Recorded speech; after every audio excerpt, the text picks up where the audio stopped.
ETF index mutual funds నేర్చుకుని stock మార్కెట్లో రాణించాలనుకుంటున్నారా? వెంటనే ఈ నెంబర్కి కాల్ చేయండి. ప్రస్తుతం మనతో పాటు ఉన్నారు ప్రముఖ ఫ్యామిలీ కౌన్సిలర్ ప్రియా చౌదరి గారు. ఈ మధ్య కాలంలో నా దృష్టికి వచ్చిన ఒక విషయం మీద ఆమెతో మాట్లాడాలనుకుంటున్నాను. ఒకసారి మాట్లాడదాం. నమస్తే అండి. నమస్తే. ఒక సదరన్ ఇండియాలో ఒక స్టేట్ లో సంబంధించినటువంటి ఇష్యూ అండి ఇది. నేను రీసెంట్ గా చూశాను న్యూస్. ఇద్దరు వైఫ్ హస్బెండ్ అంటే రెండు జంటలు, వాళ్ళంతా నలుగురు కూడా మంచి ఫ్రెండ్స్ అంట. హస్బెండ్ ఫ్రెండ్స్, వైఫ్ కూడా ఫ్రెండ్స్, అందరూ సాఫ్ట్వేర్ వాళ్ళే. వాళ్ళు ఏమనుకున్నారంటే చాలా కాలంగా సంసారం చేసి ఒకరితో ఒకరు వాళ్ళకి బోర్ కొట్టిందంట. అందుకని చెప్పేసి ఎక్స్చేంజ్ చేసుకుందాం వైఫ్ని హస్బెండ్ని అని చెప్పేసి డిసైడ్ చేసుకొని మ్యూచువల్గా అండర్స్టాండింగ్ తోటి ఎక్స్చేంజ్ చేసుకున్నారంట. అలా 4 ఏళ్ల నుంచి అతని భర్తతో ఇట్లా సంసారం చేస్తా ఉన్నారు. 4 ఏళ్ల తర్వాత ఆల్ ఆఫ్ సడన్ పోలీస్ స్టేషన్కి ఎక్కింది కేసు. ఎందుకు ఎక్కింది అంటే, ఇప్పుడు ఎక్స్చేంజ్ అయిపోయిన తర్వాత వేరే వాళ్ళు కదా వీళ్ళిద్దరూ ఒక జంట పెళ్లి చేసుకున్నారంట. పెళ్లి చేసుకునేసరికి అవతల అతను నా భార్యను నువ్వెలా పెళ్లి చేసుకుంటావు అని చెప్పేసి కోర్టుకి ఎక్కాడు. మరి వీడి భార్యని వాడికి ఎలా ఇచ్చాడు? ఇచ్చినప్పుడు అది అక్కడతో ఎందుకు ఆగుతుంది? వాళ్ళ మధ్య ఒక బాండింగ్ ఏర్పడింది, ఒక ప్రేమ ఏర్పడింది, ఒక అండర్స్టాండింగ్ ఏర్పడింది, పెళ్లి చేసుకున్నారు. దానికి ఇంకా వీడు పోలీస్ స్టేషన్కి ఎక్కటం దేనికి? ఇదే నేను చెప్తున్నాను నిరుపమ. చాలా విషయాల్లో కూడా నేను చెప్తున్నాను ఏంటి అని అంటే, సుప్రీంకోర్టు తీర్పు ఇచ్చింది ఎవరితోనైనా బతకడానికి అని చెప్పేసి, అని బతికితే ఎట్టకే ఏడుస్తాయి కాపురాలన్నీ, దరిద్రాలన్నీ ఇలాగే సస్తాయి. మనం ఆ దరిద్రాల గురించి మళ్ళీ మాట్లాడుకోవాలి అని అంటే కూడా ఇంకా జుగుప్స కలుగుతోంది. జుగుప్స అనే కంటే డిక్షనరీలో ఇంకా వేరే పదం ఏదన్నా ఉంటే అది వాడి బోర్ కొట్టింది నాకు కూడా. ఇంకా వేరే పదం ఏదన్నా ఉంటే అది వాడాలన్నమాట. అసహ్యం అని కూడా. అంటే ఎంత దరిద్రపు చెత్తనా కొడుకులు, చెత్తం ఆడాలని తిట్టకూడదు కాబట్టి దాని మొగుడిని ఇది, దీని మొగుడిని అది, ఆడి పెళ్ళాన్ని వీడి పెళ్ళాన్ని వాడు వేసుకొని తిరిగిన తర్వాత ఊరే అన్నీ అయిపోయిన తర్వాత పెళ్లి చేసుకుంటే నీకు వచ్చిన నష్టం ఏంది? అయిపోయింది కదా, దాంతో పోతే నువ్వు దీన్ని తీసుకో అంటే ఇది వీడికి నచ్చలేదా? ఇక్కడ ఎందుకు వాడు కోర్టుకు ఎక్కాడంటే 2 విషయాలు. దానికి ఆస్తిపాస్తులన్నా ఉండాలి, లేదా వీడికున్న పిల్లలకి తల్లి కావాలి కదా. ఇది తల్లిగా ఒకవేళ పిల్లల ప్రస్తావన అయితే ఆ న్యూస్ లో రాలేదండి ఎక్కడ. కారణాలు రావు, ఇది ఒక్కటే హైలైట్ కాబట్టి ఇదే చేస్తారు. అదే మనకు వచ్చిన దౌర్భాగ్యం ఏంటంటే విశ్లేషణ ఉండదు మనకి. వచ్చిందా, తీసామా, వేసామా అవతలకి. మనం విశ్లేషణ చేసి తీరాలి. ఇక్కడ 2 విషయాలు. ఆ అమ్మాయి బాగా ఉద్యోగం చేస్తుందా, బాగా జీతం సంపాదిస్తుందా, లేకపోతే ఆస్తిపాస్తులు ఉన్నాయా, లేకపోతే వీడికి ఉన్నటువంటి ఈ అమ్మాయికి వీడికి ఉన్నటువంటి పిల్లల్ని ఇంకొక అమ్మాయిని ఒకవేళ దీనికి వీడికి ముడిపడి ఉండదు, ఏదో ఎంజాయ్ చేస్తున్నారు. వీళ్ళిద్దరికి పాపం శరీరాలు కలిసినాయి కానీ వీళ్ళిద్దరికి మనసులు కలవలేదు. అది ఒక ప్రాబ్లం అయి ఉండుంటది. మరి వీడి పిల్లల్ని ఎవరు దేకాలా? కరెక్ట్. ఆ విషయం వచ్చి ఉండొచ్చు.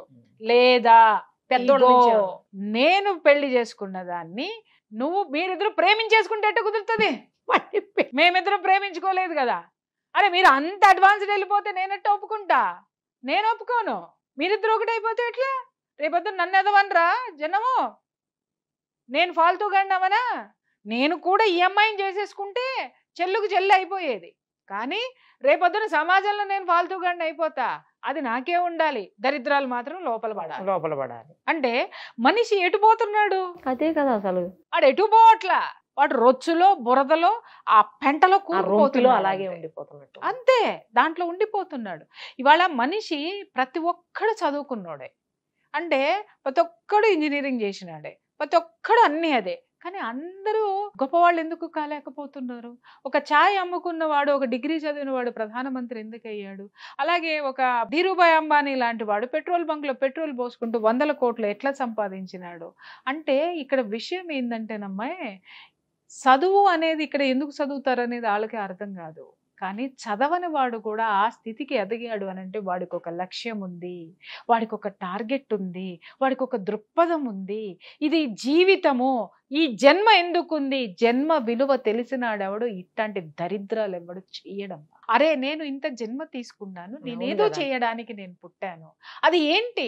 ఒక కంపెనీలో సమర్థవంతమైన ఉద్యోగస్తుడివికా, ఉద్యోగస్తురాలివికా, ఒక మంచి మదర్ అవు, ఒక మంచి ఫాదర్ అవు.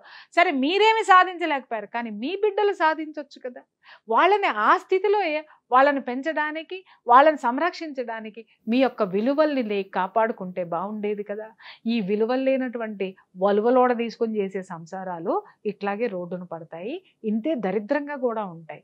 ఇట్లా మనం అనుకుంటా ఒకటే చూస్తున్నాం. ఇది కేవలం బయట మనం మాట్లాడుకునేది ఏంటి అని అంటే బయటకు వచ్చిన కేసులు, బయటకు వచ్చిన కేసులు ఎవరెవరితోనైనా తిరగచ్చండి అని మాట్లాడుకున్నా.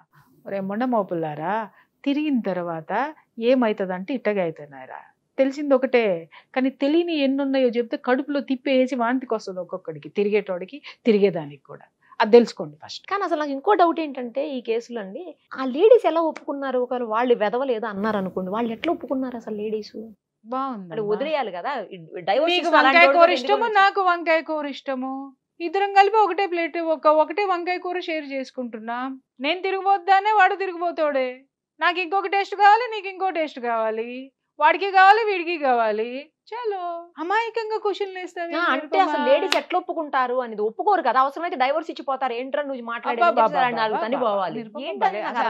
చాలా చాలా చాలా నువ్వు ఎమోషనల్ గా ఉన్నట్టున్నావు. కాస్త ప్రపంచాన్ని పొద్దున్నే బ్రష్ చేసుకుంటున్న తర్వాత కాస్త ప్రపంచాన్ని చూడటం నేర్చుకోమ్మా. మరి ఇలాంటి ప్రపంచాన్ని నేను చూడదలుచుకోలేదు. నిరుపమ అనేది సుమన్ టీవీ లోగో తీసి పక్కన పెట్టి ఫస్ట్ ఒకసారి అలా ప్రపంచంలోకి వెళ్ళి చూసేసి వస్తే, దరిద్రాలు చూసేసి వస్తే బోళ్ళనేది. ఓయో రూములు ఇప్పుడు 11 ఏళ్ల పిల్లయి చూసావు, అక్కడ దాకెందుకు ఓయో రూముల్లో రిసెప్షనిస్ట్ గా పని చేసిరావు, ఒక 4 రోజులు చేసిరా చాలు. ప్రపంచం బాగా బోధపడుతుంది. వద్దండి క్వశ్చన్లు అప్పుడు నువ్వేయో నేనేస్తా.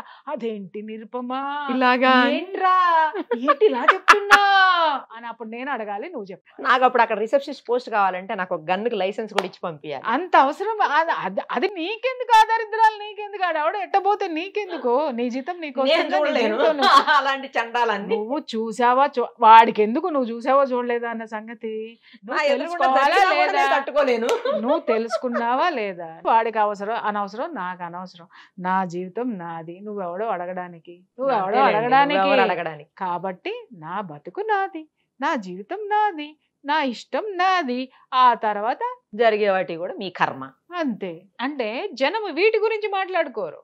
ఎంతసేపు అరే పెళ్ళాలను ఎక్స్చేంజ్ చేసుకుంటారంట, వాడి ఒళ్ళో ఇది పడుకుంటుంది, వీడి ఒళ్ళో అది పడుకుంటుంది, ఫేస్బుక్ లో పెట్టుకుంటున్నారంట అంటారు. ఆ తర్వాత ఏం జరిగిందో మాట్లాడంటారు. అయ్యా ఆ తర్వాత ఇవే జరుగుతాయి, ఇలాంటివి జరుగుతాయి. ఈ బయట ఘోరంగా జరుగుతాయి. ఎందుకంటే వాడికి రాసి ఇచ్చేయడం, వాడి ఆస్తులు దీనికి రాసి ఇచ్చేయడం, తర్వాత ఈ జుట్లు పట్టుకొని కట్టుకోవడం, అది జుట్లు పట్టుకొని రోడ్డు మీద పట్టడం, వీడు మటర్లు చేయించడం. అబ్బో, జరగాల్సిన నేరాలు ఘోరాలు అన్నీ కూడా ఈ కలిసి ఉండడం అనే పవిత్రమైన కార్యక్రమంలోనే జరుగుతాయి. దయచేసి మారండి. పశువులం కాదు మనం ఎవరితో పడితే వాడితో పడిపోవడానికి. పశువులు కూడా ఒక సీజన్ వచ్చిన తర్వాత దానికి ఆ స్థితి వచ్చినప్పుడు మాత్రమే అది తోడునెతుక్కుంటుంది. కానీ మనిషికి జ్ఞానం ఇచ్చాడు భగవంతుడు. పశువుకి ఇవ్వనటువంటిది ఏంటి మనిషికి ఉన్నది ఏంటి అని అంటే జ్ఞానంతో ఆలోచించేటటువంటి ఒక మనస్సుని, ఒక బుర్రని ఇచ్చాడు. అది అభివృద్ధికి పెట్టండి అని మనకింత చక్కటి బట్టలు కట్టుకోవడానికి, చక్కటి నగలు వేసుకోవడానికి, కార్లు ఇవన్నీ ఇచ్చింది. దరిద్రంగా జంతువుల్లాగా పొర్లమని కాదు భగవంతుడు మీకు ఇవన్నీ ఇచ్చింది. దేశం కోసం ఉపయోగపడండి, సమాజం కోసం ఉపయోగపడండి, మీ బిడ్డల్ని చక్కగా తీర్చిదిద్దండి, దాంట్లో ఆనందం ఎత్తుక్కోండి, మనసు ప్రశాంతంగా ఉంటుంది.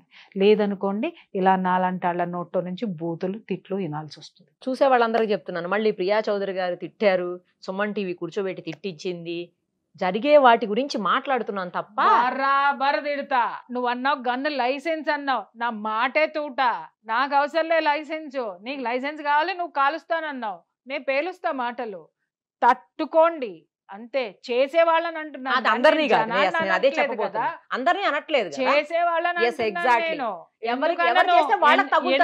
ఎందుకనను అంటే కొన్ని మన కొంపల్లోకి వచ్చి కూర్చుంటున్నాయమ్మా ఇలాంటివన్నీ. ఎందుకనను అనే హక్కు నాకు ఎందుకు లేదు? నేనేమన్నా చెడిపోండి అంటున్నానా? ఓపెన్ చేసుకొని ఏమన్నా కూర్చున్నానా? లేకపోతే నేనేమన్నా ఎవడిష్టం వచ్చినట్టు వాళ్ళు పోండ్రా అని మాట్లాడుతున్నా? వాళ్ళు దొబ్బుచ్చుకుంటారు నీకెందుకని మాట్లాడుతున్నానా? కొన్ని విషయాలు సంసారాల్లోకి వస్తున్నాయి, ఇళ్లలో పిల్లల మీదకి వస్తున్నాయి, కుటుంబంలో జ్వరబడుతున్నాయి, అలాగే ఒక ఆడదానిగా నా మీద కూడా వస్తున్నాయి. కాబట్టి ఖచ్చితంగా నాకు మాట్లాడే హక్కు నాకుంది. నేను తప్పుడు పనులు చేసే వాళ్ళని మాత్రమే నేను నిలదీస్తున్నాను తప్ప నేను అందరినీ తిట్టాల్సిన అవసరం నాకు లేదు. నాకు లేదు, నేను ఇలాగే ఉంటా, నేను ఇదే మాట్లాడతా. ఇష్టమైన వాళ్ళు చూడండి, ఇష్టం లేని వాళ్ళు వీడియో క్లోజ్ చేసుకోండి. కొంతమంది ఆ మధ్యన ట్రోల్ చేయడం స్టార్ట్ చేశాను. ప్రియా చౌదరి గారికి ఏం పని పాట లేదు, సుమన్ టీవీకి అసలే లేదు, అవును, వాళ్ళని కూర్చోబెట్టి ఇలాంటి అన్ని తిట్టిస్తున్నారు లేడీస్ ని. ఈవిడ ఎప్పుడు చూసినా లేడీస్ నే తిడతది, అవును, మగవాళ్ళని ఏమనదు బరాబర్ అని చెప్పి ఎందుకంటే చూసాను. ఎందుకంటే మీరు లేడీస్, నేను వేదికగా తిడుతున్నాను. ఒక్క లేడీని, మంచిగా ఉన్న లేడీని పట్టుకొని వ్యక్తిగతంగా నేను ఎవరినైనా తిట్టాను అడగండి. ఎగ్జాక్ట్లీ. సంసారాలు కూల్చే ఆడదాన్ని తిట్టాను. అట్లాగే తల్లిదండ్రుల మాట వినని ఆడపిల్లల్ని తిట్టాను. అలాగే ప్రకృతికి వికృతంగా ప్రవర్తించేటటువంటి వికృతమైన మనస్తత్వం ఉన్న ఆడవాళ్ళని తిట్టాను తప్ప, సరే తిట్టాను అని మాట్లాడుతున్నారు. తిట్లంటే ఏంటి చెప్పు నాకు ఒక్కసారి. తిట్టనా వీటికే చచ్చిపోతున్నారు, బర్రా లాగా గీక్కుంటున్నారు వాట్సాప్లో. అసలు తిట్టడం మొదలు పెడితే ఇంకా అసలు వాట్సాప్లు పెట్టడానికి కూడా ఉండవు మీకు. పారాలసిస్ వచ్చి పడిపోతారు చెవులు. నాతో పెట్టుకోవద్దు. మీరు మాత్రం బరి తెగించి తిరగండి, బరి తెగించి ఉండండి అని జనాలను మీరు రెచ్చగొడతారా? అడిగే హక్కు నాకు లేదా? ఖచ్చితంగా అడుగుతా, ఖచ్చితంగా మాట్లాడతా. నాకు నచ్చింది నేను మాట్లాడతా, అలాగే నాకు నచ్చింది నేను చేస్తా. మీరు అంటున్నారు కదా ఎవరికి నచ్చింది వాడు చేసుకోవచ్చు అని, మీరేగా మాట్లాడుతున్నారు. అదే నేను చేస్తున్నా. మరి ఎందుకు యాక్సెప్ట్ చేయరు? ఎందుకంటే మీకు మింగుడు పడట్లేదు. అలాగే మీరు చేసే కూడా నాకు మింగుడు పడట్లేదు కాబట్టే నా నోట్లో నుంచి ఇవన్నీ వస్తున్నాయి. Be careful. కరెక్ట్గా చెప్పారు. ఎవరికి అవి తగులుతాయో వాళ్ళకి తగులుతాయి, అందరికి ఎందుకు తగులుతాయి అనేది నాకు అర్థం కాలేదు. అందరికీ తగలటలు అందరూ వాళ్ళే, మెసేజ్లు పెట్టిన వాళ్ళందరూ వాళ్ళే కాబట్టి పెట్టారు, తగిలినాయి కాబట్టి పెట్టారు. ఆ తర్వాత మారాలనుకున్న వాళ్ళు మళ్ళీ వాళ్ళకి ధైర్యం వచ్చినప్పుడు మళ్ళీ నా వీడియోలే చూసుకునే వాళ్ళు బోల్డ్ మంది ఉన్నారు. అలా చెప్పిన వాళ్ళు బోల్డ్ మంది ఉన్నారు. అవునా?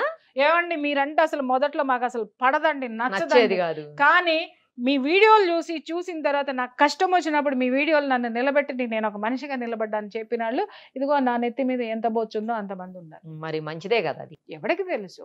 ఒక నలుగురు పెట్టంగానే మనం మైనస్ అవుతామా? నలుగురు పెట్టంగానే మనం ఇదవుతామా? నేను నిజంగా తిట్టేదాన్ని అయితే ఇన్ని సంవత్సరాల అప్రతిహంగా నేను మీడియాలో ఉండగలనా? నేను కూడా పిలవం కదా. అదే అంటున్నా, నేను ఉండగలనా? నన్ను ఉంచేటోళ్ళు చెప్తున్నారు కాబట్టి మరి కొన్ని సందర్భాల్లో తెలియకపోవచ్చు. వాళ్ళకి ఏం తెలుసు? వాళ్ళు మూసగా ఒక ఒక ఒక ఇజాన్ని పట్టుకొని వాడు ఏం చేసినా అపోజిట్ గా పోవడమే, వ్యతిరేకంగా పోవడం అనేది ఊరందరిది ఒక దారి అయితే ఉలిపి కట్టిది ఒక దారి అన్నట్టుగా అందరూ ధర్మంగా బ్రతకండి అని అంటే ఎందుకు ధర్మంగా బ్రతకాలి అని నువ్వు మాట్లాడుతుంటే, నా దేశ ధర్మాన్ని కాపాడుకోవడం కోసం, నా స్త్రీ యొక్క అస్తిత్వాన్ని కాపాడటం కోసం నేను నా తోటి స్త్రీలను హెచ్చరించే తీరుతా. ఒక మదర్ లాగా హెచ్చరిస్తా, ఒక సిస్టర్ లాగా హెచ్చరిస్తా, ఒక చెల్లిలాగా హెచ్చరిస్తా, ఒక అమ్మలాగా హెచ్చరిస్తా, ఖచ్చితంగా ఒక మహిళలాగా హెచ్చరిస్తా. ఖచ్చితంగా హెచ్చరించి తీరేదే. ప్రశ్నించేవాడు లేకపోతే ఇక్కడ సమాజం ఎప్పుడు మారాలి? మారింది. నా వల్ల సమాజం చాలా మారింది, గర్వంగా చెప్పుకోగలను నేను.